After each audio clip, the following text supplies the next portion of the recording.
menyebut menu yang nyaris ada di seluruh Asia Tenggara, sajian ini pasti masuk di dalam salah satu yang teratas. Laksa. Ya, populer di Indonesia, makanan berkuah santan dengan berbagai isian ini juga populer di Singapura, Thailand, dan tentunya Malaysia. Bahkan sajian kaya akan rasa gurih, asam, hingga pedas ini menjadi salah satu hidangan ikonik Malaka yang lazim disebut Nyonya Laksa. Apa sebenarnya yang membuat sajian ini punya julukan unik? Lantas, mengapa banyak orang menganggapnya sebagai kari laksa? Selengkapnya dalam Secret Story, mengungkap rahasia di balik cerita.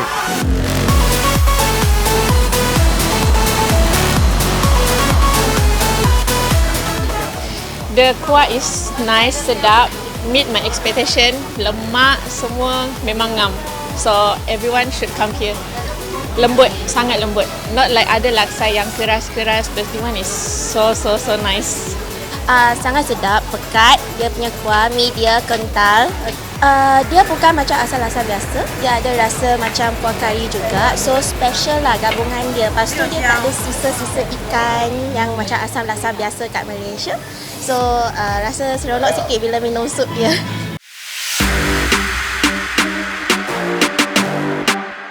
Berada di kawasan Jonker Street, tampak berderet kedai makanan khas Malaka di setiap penjuru area Chinatown atau pecinan ini. Salah satunya adalah kedai Nyonya Laksa Jonker 88 milik Jason yang telah 30 tahun menjadi rujukan bagi para pelancong untuk mencicipi laksa khas Malaka. Meski sekilas memang mirip kari atau gulai, laksa Malaka benar-benar hidangan yang berbeda. Kuah kaldu udang yang dipakai sebagai bahan utama, sensasi ala kari justru didapatkan dari percampuran rempah, santan, dan yang paling wajib adalah sambal. Dia tidak ada kandungi kari powder. Kami hanya pakai rempah. Dan kita masak yang nyawa kami sambal. Sambal ini nyawa. Ini nyawa. Bila sambal dia dimasukkan dengan santan, dia akan keluarkan macam kari. Tapi dia bukan kari. Dia panggil dia laksa. Laksa ramai orang pasal mereka nak commercialize ya. Dia cepat dia pakai kari powder. Itu yang kami tak pakai kari powder. Kami taruh dengan santan, dengan sambal, dengan rempah-rempah itu dah jadikan satu produk. Dalam satu porsi Nyonya Laksa terdapat bihun, udang, tahu kering, tahu basah, sampai bakso ikan yang dicampurkan dalam kuah kental kuning keemasan. Menurut Asmi Hamzah, salah satu chef asli Malaka, ada sedikit perbedaan antara laksa di masing-masing negara Asia Tenggara. Di Vietnam, laksa biasa dicampur dengan daun mint dan jahe, sementara Singapura dan Malaysia mengedepankan pasta udang alias balacan yang mirip dengan terasi.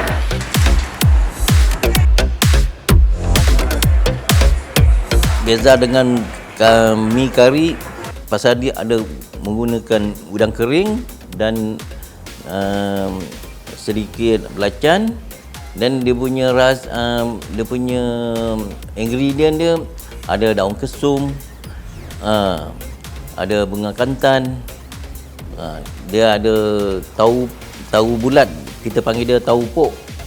Dia bulat-bulat, itu untuk Chinese pakai. Kalau untuk Nyonya Laksa pun pakai.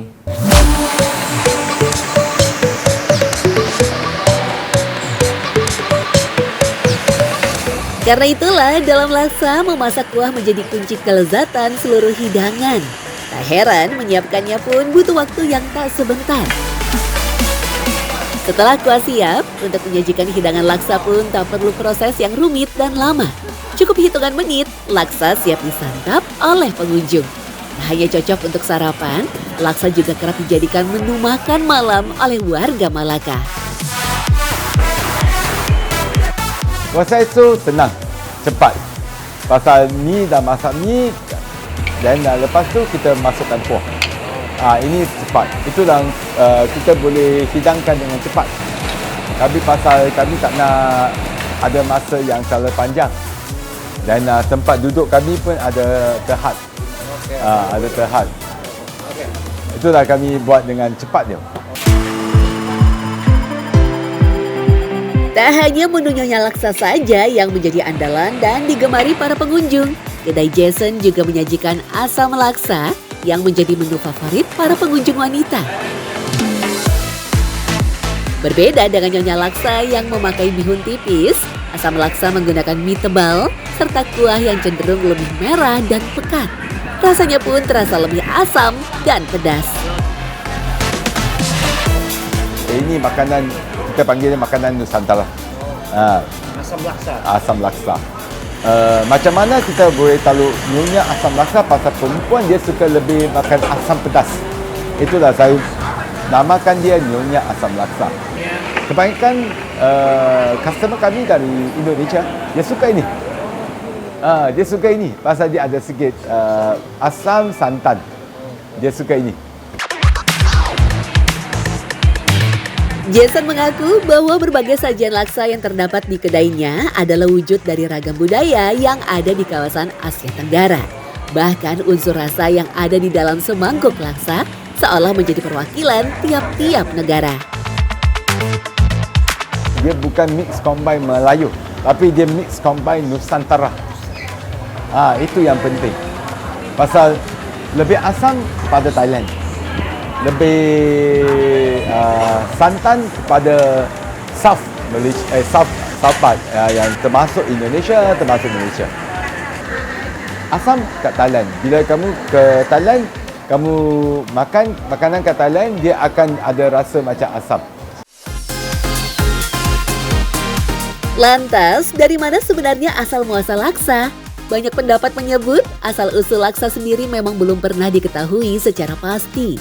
Beberapa mengatakan laksa berasal dari Persia terkait arti kata laksa yang bermakna mie.